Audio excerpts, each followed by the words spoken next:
elegant name. I'm the Chief Medical Officer for Helix USA, and I'm very pleased to have two good friends. These are two amazing thoracic experts, very well-known, renowned professors in thoracic oncology. Professor Fred Hirsch from Mount Sinai and Professor David Gandara from UC Davis. Thank you for having us here. We want to talk a little bit about the conference so far, and have an idea of what have you seen that is impactful in this conference so far, or you're looking forward to something that's going to be presented, and also how can is there going to be any changes on clinical practice based on the data that you have seen? So there are a lot of presentations.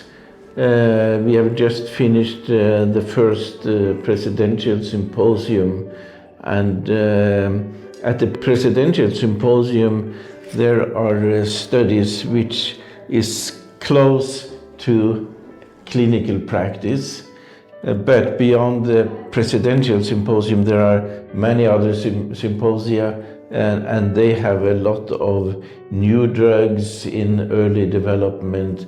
And so let me respond to your question with studies which are close to clinical practice, in my opinion. And first of all, we saw the results, FLORA-2. We have been missing the survival data where osimertinib plus chemotherapy was compared to osimertinib monotherapy. We knew already the PFS data was good. We were awaiting the overall survival data.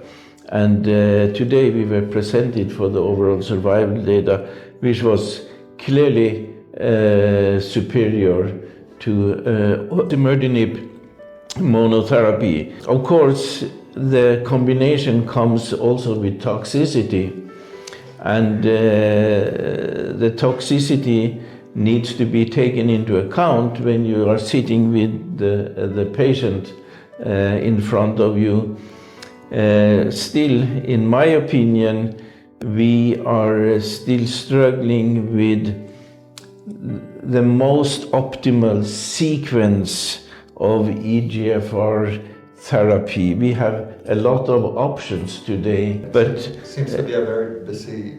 It's a busy, crowded field, but I do believe that FLORA-2 data paved the way for clinical practice. Already the PFS data has in many institutions already come into clinical practice. Today we have survival data supporting it, so that is what I believe the most important and close to clinical practice study. There are in the ROS space, which only is 1 to 2% of the patients, new drugs, and we were presented for, what was the name? Zedesa. Yeah. That's my abbreviation for it. Right, and that is one of many drugs in the space. We have already FDA approvals there, but what was interesting with this drug, in my opinion, was a high response rate even in previously treated ROS-positive patients, with around 40% response, and particularly also the brain response of around 80% was remarkable. So again, this is a small subpopulation of patients, but notable clinical results. So that is what I have picked up so far in this meeting. As I said, there is a lot of very promising data going on in a more earlier development. David, you know, I know you have probably attended the same ones, correct? But I really want, you know, you both are experts in lung cancer, but each one of you has a different, you know, area of expertise inside the. So from your standpoint, where do you see this conference? You know, what have piqued your interest? Sure. Especially, and also, you know, as a very well known also in small cell lung cancer. So have you seen anything there of interest? Yeah. Well, thank you, Ellie, for the opportunity to chat with you and Fred. And I'm sure for the audience viewing this, the first thing they may say is, what is this IASLC? They probably have heard of ASCO and ESMO. Well, this World Conference represents all the people involved in thoracic cancers, non-small cell lung cancer, small cell lung cancer, mesothelioma, and all the specialties, including immunologists and pathologists, in addition to medical oncologists, radiation oncologists, surgeons, coming together every year to talk about what's new for 50 plus years, right, Fred? Yeah. 50 plus. So it's a gathering of everybody, almost like a family. And so in a family, you have some people that are doing well and other people that are not. And that's the studies that are presented here. So today, for example, there's an old saying that says we take 2 steps forward and 1 step back. So the 1 step back today was a study after surgery in patients that have an ALK transformed cancer, looking at an ALK inhibitor, crizotinib, versus chemotherapy after surgery, and it was a negative study. So on the surface, that seems very disappointing. But when you put this study in perspective with other drugs in the same class, which are newer and better, such as alectinib, we already know that it works in this setting very dramatically. So I think that's what we'll learn at this conference. We'll learn about new treatments. We'll learn about Dr. Hirsch's favorite subject, new biomarkers, new ways of defining how the drugs work and why they don't work. We'll talk about new trial designs, master protocols and pragmatic protocols and enrichment designs. All of these studies will go into what is important at this meeting. I'll just bring up one other aspect, and that's small cell lung cancer you mentioned, which when I was in training, when Fred was in training, we thought small cell was the most promising type of lung cancer. We were going to cure all the patients because they did respond well to chemotherapy. It's been difficult, and it's only been recently, together with chemotherapy using immunotherapy, that we have made advances. And a little bit later in this conversation, I'll talk about some of that, but I'll mention one thing now, and that is small cell lung cancer we thought was all the same disease, where non-small cell lung cancer we thought was 100 different diseases. Now we know that by molecular subtyping, we can tell subtypes of small cell lung cancer. And at this conference tomorrow, for the first time, I'll be presenting data on how you can molecularly subclassify small cell lung cancer by a blood test, by plasma proteomics, and coming up with 5 subtypes of small cancer. Important because only 2 of these are responsive to immunotherapy. So I'll stop with that and we'll talk more later. Just continue, I'm thinking a little bit about, you know, what you all, both of you are, and I'm learning a lot from you. You know, one of the things that it was very impressive for me this year has been having been at AACR, having been at ASCO, and now here, is the incredible data is coming out from China, correct? It's just from preclinical, clinical, from universities, from companies. You know, in this conference, we're seeing a lot of very robust clinical data coming from Chinese company. You know, for ourselves, we're very happy, right? unprecedented data in our ADC or PDL1, our also antibody for EGFR and also an anti PD1. I know both of you have been, many times to China and have trained a lot of people that now are in China. So how do you see this explosion of data, and how do you see the influence on how to treat patients? I'll start, Fred, if it's okay. Yeah. And I think here I want to be non-political. Yeah. Because I think obviously for many areas in drug development, the United States has led for many, many years. But I think that's changing, and it's changing for multiple reasons.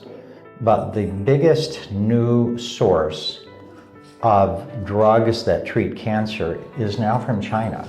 It's important because the technology there in many of the centers has advanced very quickly.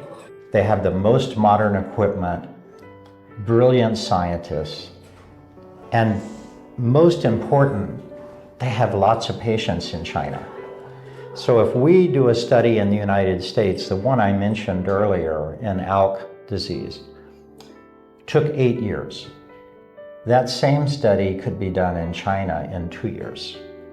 So putting together the combination of new technology, very good scientists, lots of patients, you not only have lots of new drugs from a lot of new companies, some unknown to investigators in the United States, but you have many, many studies coming out. So at ASCO 2025, which we just completed, I run a program, called I1.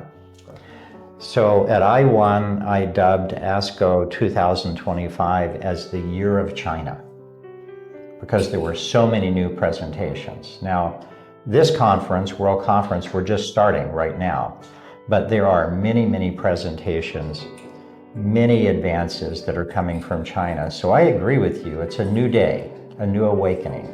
Yeah, I can definitely agree on that.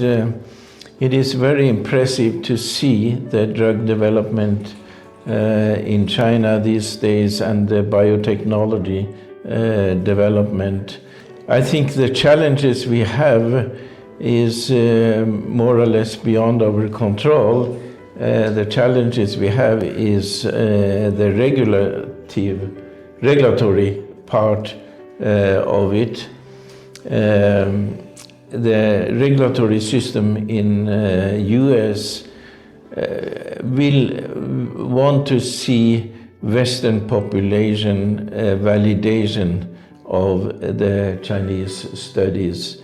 And of course that can take time, as Dr. Gandara said, before we have clinical trials done in America. It already take a lot of time.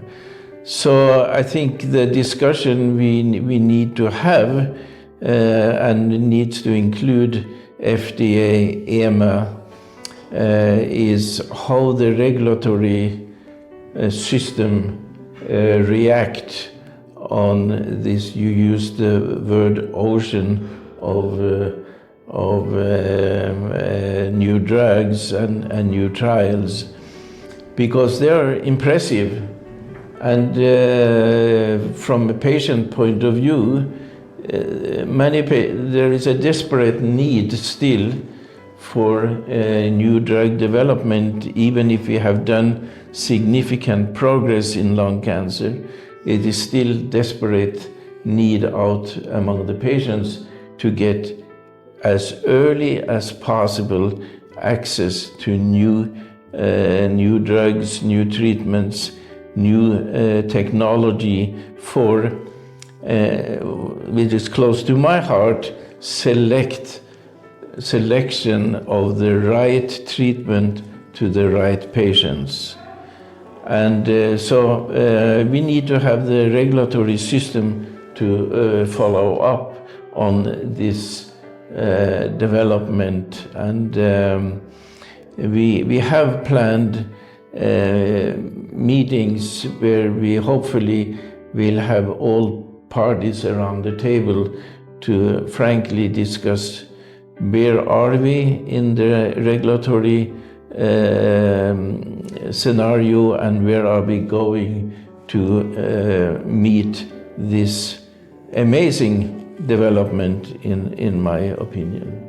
I might jump ahead, Eli, if I can, because Fred has brought up a very important point, and that is the regulatory environment. And here, I think Fred is right in that for the FDA approval in the United States, typically the FDA wants to see some Western population. However, in the past, they have required companies, for example, from China, to totally repeat studies.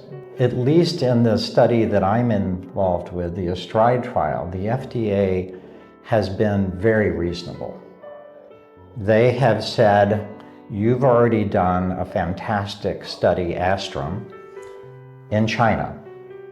Looks fantastic. We want you to show us some evidence that the side effects, the efficacy is similar to what the trials have been in the United States, but we don't want you to have to go back 3 years and repeat the study. We're going to allow you to do what we call a bridging study. And so we are just completing that study for a new anti-PD-1 agent, celiprolol, in a comparative way where the FDA has said this will be enough to satisfy the regulatory requirement. And in fact, this drug has already been approved In Europe. Yeah. By the EMA. Yeah. So I think this is a new way of regulatory compliance, which brings the drugs to the patients faster in the United States than they would have, Fred. Mm-hmm. I agree. And I agree. That has been, my experience with the FDA. Depending on the prevalence of the disease in the U.S., for example, they go from 10% to 30% sometimes if they were part of a global study. Mm-hmm. In the case of ASTRIDE, it was a very good, get a number of patients, show that the safety and the activity, efficacy is similar, and we'll discuss getting it approved, correct? But I think, we still want to accelerate this, correct? But you say that the patients are still in need, incredible advances, but it's still in need. We still don't cure them, correct? But eventually, the idea is at least to make this a chronic disease, correct? When I see lung cancer, having been I'm a clinical developer, right? So I've done multiple indications. I remember at the beginning with breast cancer, correct? Breast cancer used to be everybody will die with breast cancer. It was like you wouldn't, even remember my family, for example, if somebody will have breast cancer, we knew they were gone. And now breast cancer has become sort of like a chronic disease, except for very specific areas, thanks to biomarkers, right? But so I think what I would say, this implosion of activity from China would at least have helped accelerate a lot of things at the level of phase 1, phase 2, correct? Like we can do 40 patients single arm or randomized studies and get everybody enrolled in 6 months and have a readout before the year, right? Or things like that. So we get the idea of what it is that we need to do, and when we go to the FDA, what I have found it is that they do look seriously at the data coming out from China, correct? They respect what they're seeing, but they want also to make sure that it's translatable to the American population. Fred, just talking, since you are also the principal investigator for our study using HLX43, which is an ADC against PD-L1, and you are the PI for the US. How do you see in general, one, what is unique about HLX43, but also how do you see this in the ADC progression, evolution, where they were, the ADCs were before, and where are they now, and how HLX43, fits in the future of ADC therapy for patients with non-small cell lung cancer. Yeah, you are touching upon a very interesting development. First of all, ADCs, the development is going very fast. And we see very encouraging results with the new ADCs. For PD-L1, PD-1 antibodies, we need the next generation drugs. We know that might be 40% of the patients, plus minus, have a clear clinical benefit of the current PD-L1, PD-1 antibodies, but we are facing still challenges. We are what about the PD-L1 refractory space? What are we offering patients in that space? Patients who do not benefit or progress with previous PD-L1. I think that is an open question, and there are studies going on in that space, and that is where we need a new generation PD-L1, PD-1 antibodies. Squamous histology, I do believe that the biology in squamous histology is different from the biology in non-squamous, and we need to learn the differences, what that means for immunotherapy. So where we really need new drugs is certainly in patients who do not benefit from the first generation PD-L1, PD-1 antibodies, and might be, if they can better target the squamous histology as well, that will certainly be an improvement. And I do believe that HXL43, an ADC for a PD-L1, in preliminary data results seems to be able to target also the previous PD-L1 refractory patients and squamous histology, and we need to see the development there. ADC in general is, as I said, promising but still challenging, and I made that very clear in a commentary published, I think, a month ago in Clinical Cancer Research, where I discuss ADCs in non-small cell lung cancer with the title, "Where is the target and where is the biomarker?" Some ADCs have been developed based on the target on mutations. Other ADCs are developed based on protein expression. And there are clinical trials also based on copy number alterations these days in the space. So while mutations clearly associate to TKI effect, that is no doubt, and we learned that already for the EGFR story. But when we are dealing with antibodies, I do believe that the scenario is different. And when I went in medical school, it was very clear when we deal antibodies, we are talking surface protein. and the connection there. I know ADCs has three components.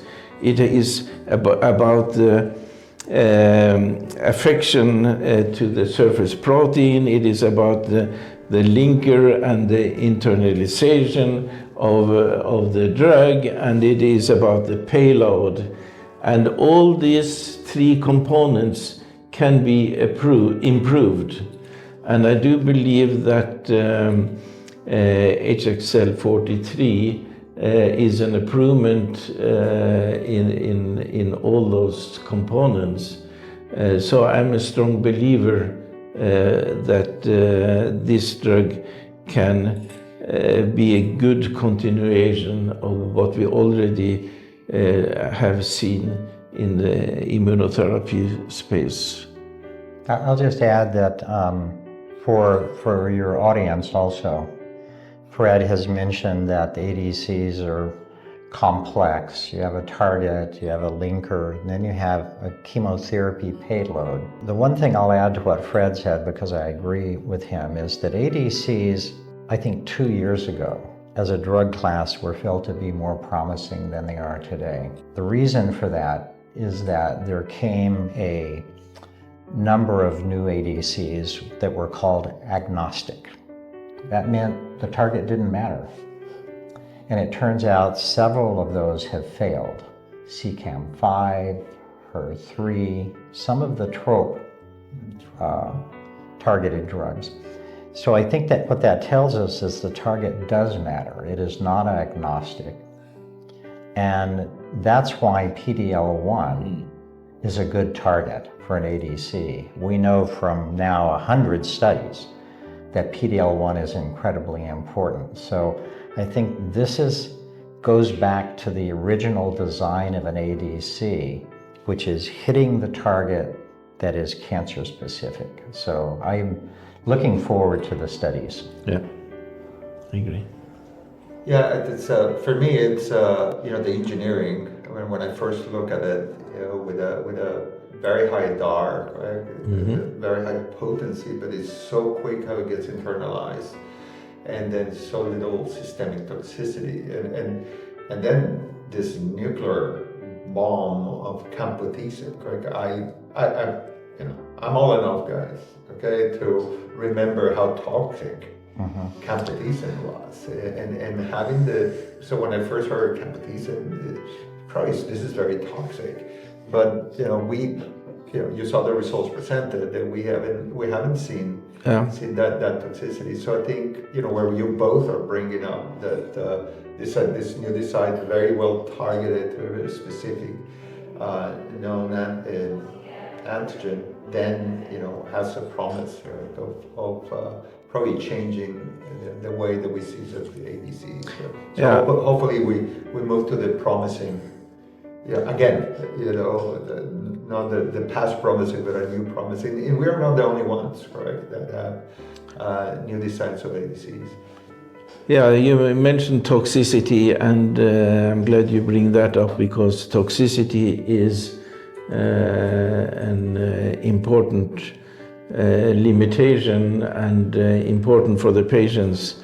Of course, we are talking patients with advanced cancer here, and we would like to see more efficient drugs with less toxicity. The toxicity is, in most cases, currently manageable, but it is still a significant burden for the patients. So coming up with an ADC with less toxicity will certainly be an improvement. Good. So David, now you just changing a little bit to the antibodies, not the ADC. You're the principal investigator for the Astrate study, where we use serplulimab, an anti-PD-1 antibody, for small cell lung cancer. So how do you see, and this is, as you mentioned, if you can comment a little bit more on the on the regulatory path that we're doing more of a bridget study. But how do you see this now after approval in China and Europe internationally? Correct? We hope to be able to not only to treat patients in the United States, right? How do you see serplulimab contributing, let's say, to the use of these antibodies worldwide? Mm-hmm. Well, I think there's several different ways to look at this pending approval. As I mentioned earlier, the STRIDE trial is designed to show that there's comparable efficacy and toxicity of this new anti-PD-1. But what does that mean in terms of its use in Europe or the United States? So sometimes it's in the details of the study. Why would a clinical oncologist use this drug versus one that they're already familiar with? If the toxicity seems to be less, of course. If the efficacy seems to be better, of course. Or is there something special about the drug where we know a patient will benefit more? And that's where the STRIDE study, although it's a bridging study, it has some very nicely embedded molecular studies with it. And one of those is what I mentioned before, that is doing a blood test where each individual patient, we can see how likely are they to benefit from immunotherapy in small cell lung cancer. And that's a test called PROPHET, small cell lung cancer. That's embedded in this trial. If it turns out that this is a differential effect for serplulimab, where we can tell people you can do a blood test, and if the test is positive, this is the drug you should use, that will make all the difference in the world. Then it's not just a new drug coming on, it's a new opportunity for your patients. Great. So just thinking maybe to close this nice discussion, just thinking about, I don't know, 5 years from now, correct? We're talking about personalized medicine, targeting, all these things, and I want to put even we didn't mention artificial intelligence, correct? On clinical trial design and drug design. It's many things that we can do that. But what do you see? Where do you see really? Where are we going? Correct? It's really just biomarker based. It is really personalized in a different way. It is, geographical. Maybe the incidence of, you're able to find out that there's different types of subtypes of small cell lung cancer that should be treated in a different way, but there's sort of different, geographically you see those also different, correct? So how do we put all this together? 5 years from now we're sitting here again, at this conference. What is it going to be in this conference? What is going to be presented 5 years from now? I can give my perspective to it. First, as David mentioned, I do believe there is a significant difference in the biology between small cell and non-small cell lung cancer. Small cell is very heterogeneous. We learn more and more about heterogeneity in non-small cell as well when we take co-mutations into account, etc., etc. So it is more complex. It gets more and more complex because we're starting to know more about co-mutations and the impact of co-mutations in the treatment. So to make long story short and answer to your question, I think we need to still learn a lot more about the biology. We need to learn much more about biomarker and biomarker selection. I think still we need to put effort into biomarker study. And at the end of the day, I'm a believer that we need combinations of therapies. We have a tendency to focus on single therapy, but I do believe in the future, 5 years from now, it is about combination of therapies. But having said that, we don't want randomly combinations of treatments. We need biologically, scientifically rational combinations. And that is where we are currently, and that is where we are going in the future, in my opinion. So I'll just add to what Fred said. To me, the next 5 years will be about personalizing the therapy, even more than we're doing today. One patient versus the next. So we call this different things. We call it precision oncology, personalized therapy, individualized therapy. But for anyone listening to this, if you are a patient and you're sitting in a waiting room and there are 100 patients in the waiting room, when you see your doctor, you want him to think of you, or her think of you, as one person, not one of the 100, so that Mrs. Jones and Mr. Smith can have different therapies. Next week at the Southwest Oncology Group SWOG meeting, I'm giving the plenary session on what's happened in lung cancer in the last 20 years. And I start with a slide that says, what did we have available as a targeted therapy 20 years ago? We only had EGFR. Now, as of last December, we have 11 of these oncogenes, these genes that drive cancer, that by every guideline, we should test for 11, not 1. That allows us in diseases that Dr. Hirsch talked about earlier, like ROS1. If you test for everything, it's like a fisherman. You throw out a big net, you catch a lot of fish. Small net, only a few fish. If we test for all of these genes, even though we're looking for EGFR, we may find a 1% like ROS1.